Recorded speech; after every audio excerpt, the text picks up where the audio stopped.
आज का जो हमारा टॉपिक है वो है resolution of vector.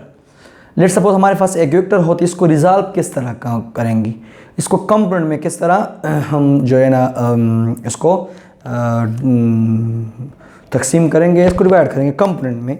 Let's suppose हमने रिप्रेजेंटेशन ऑफ वेक्टर में ये बात हमने कही थी कि लेट्स सपोज हमारे पास अगर एक कार्टेशियन प्लेन है,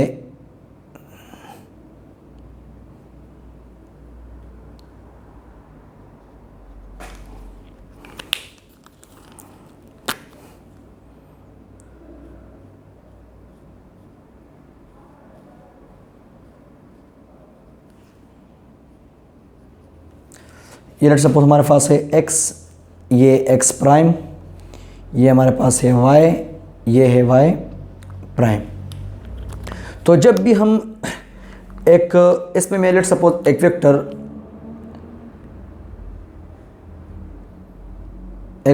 a बनाता हूँ लेट्स सपोज, और ये वेक्टर लेट्स सपोज हमारे पास है resultant vector.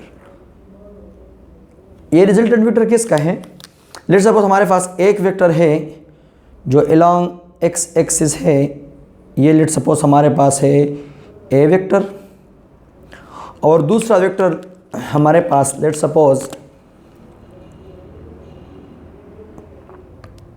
Along y axis है, इसको मैं कहता हूँ लेट्स सपोज b वेक्टर। इसको मैं क्या कहता हूँ?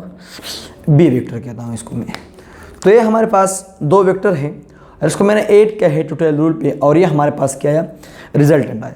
तो इसको ये जो हमारे पास जो रिजल्टेंट है, इसका हमारे पास दो कंपोनेंट होते हैं। एक हमारे पास x कंपोनेंट होते हैं इसका, और एक हमारे पास y कंपोनेंट है। इस तरह हमारे पास ये जो b है, तो b का भी दो कंपोनेंट है, एक x कंपोनेंट होगा, एक y। जितने भी वेक्टर है तो कार्टेशियन प्लेन में हर वेक्टर का हमारे पास दो दो कंपोनेंट, अगर x y प्लेन में तो इसका दो दो कंपोनेंट होगा। एक कंपोनेंट को हम कहते हैं हॉरिजॉन्टल कंपोनेंट,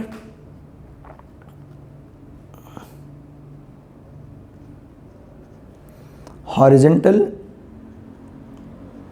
कंपोनेंट जो ये हमें हमेशा अलोंग x एक्सिस में होते हैं, x एक्सिस में होते हैं। एक हमारे पास होते हैं vertical component,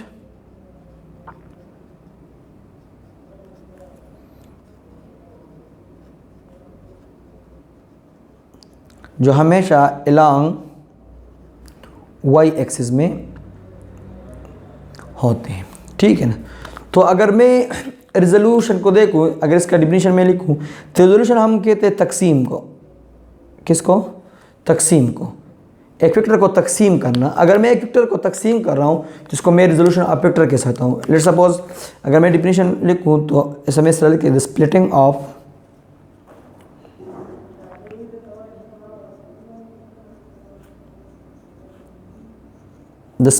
of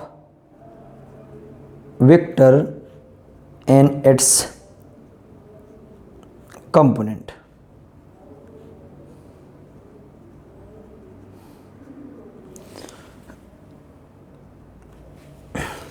the splitting of vector in its component. Let's suppose अगर हमारे पास ये एक रिजल्टेंट वेक्टर है,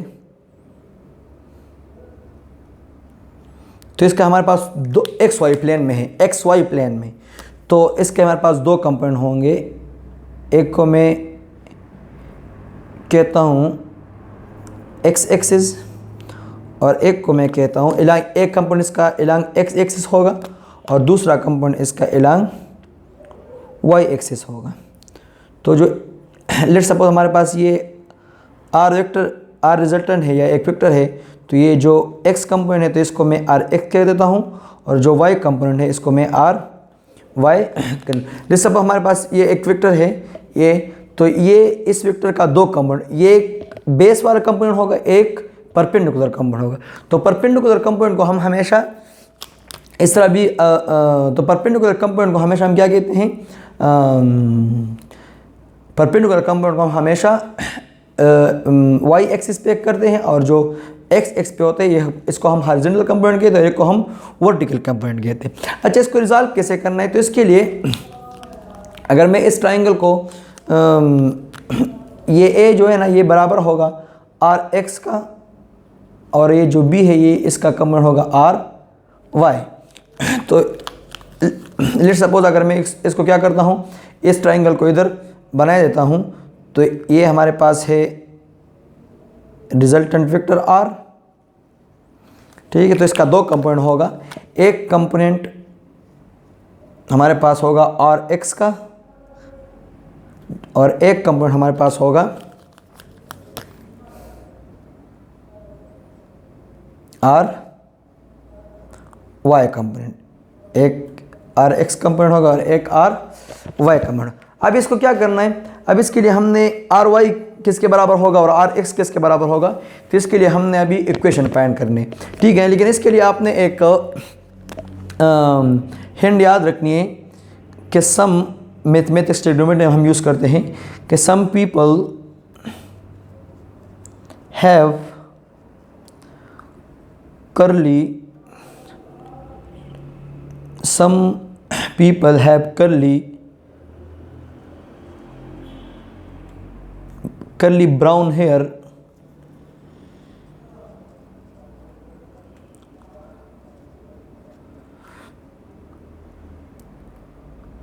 or curly brown hair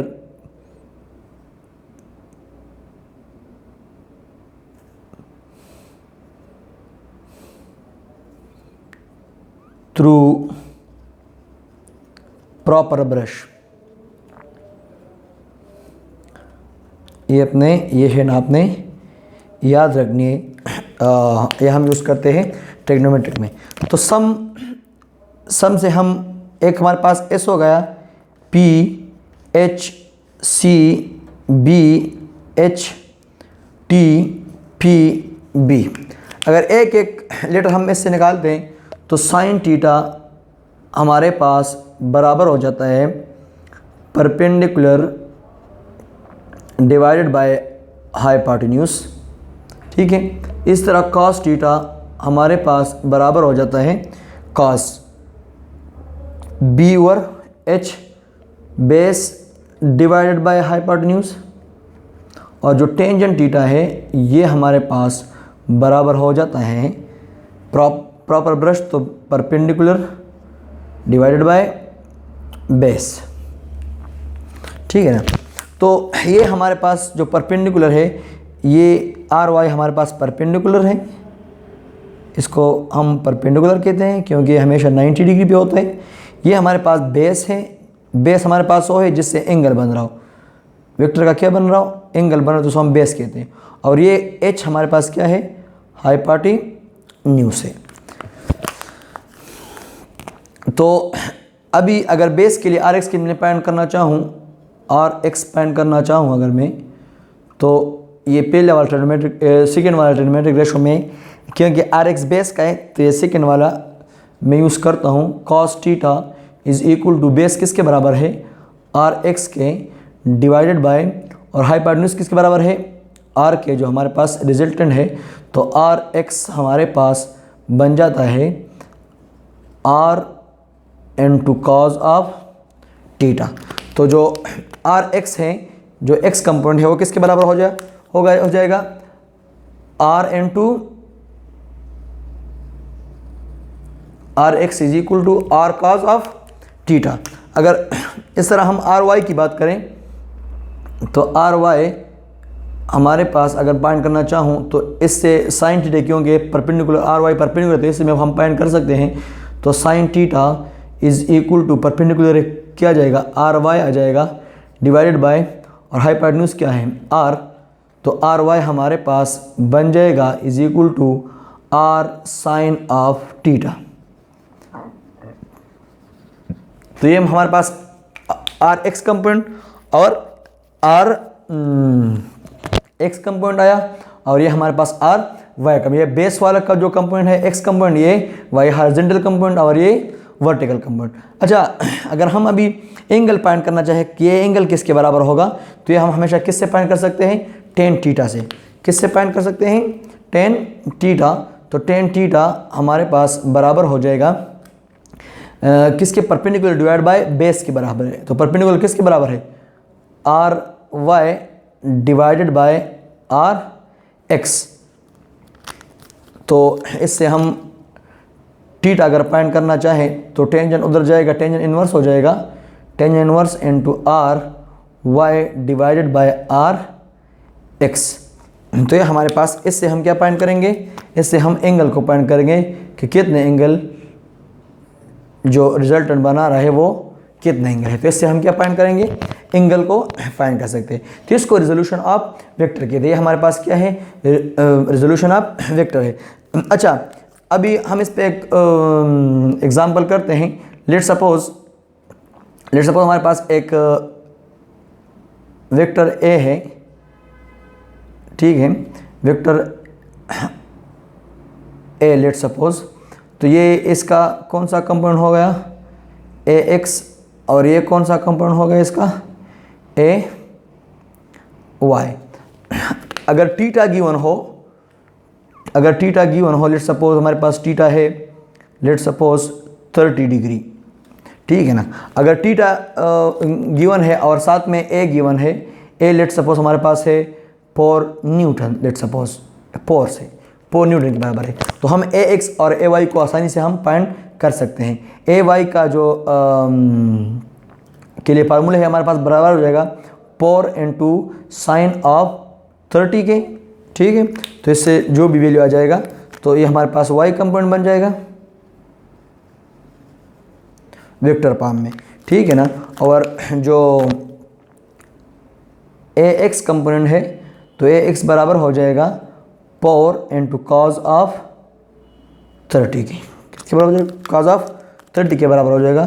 तो ये हमारे पास क्या बना, ए एक्स कंपोनेंट। तो अगर ए हमारे पास रिजल्टेंट गिवन हो और एंगल गिवन हो तो हम कंपोनेंट इसको आसानी से फाइंड कर सकते हैं।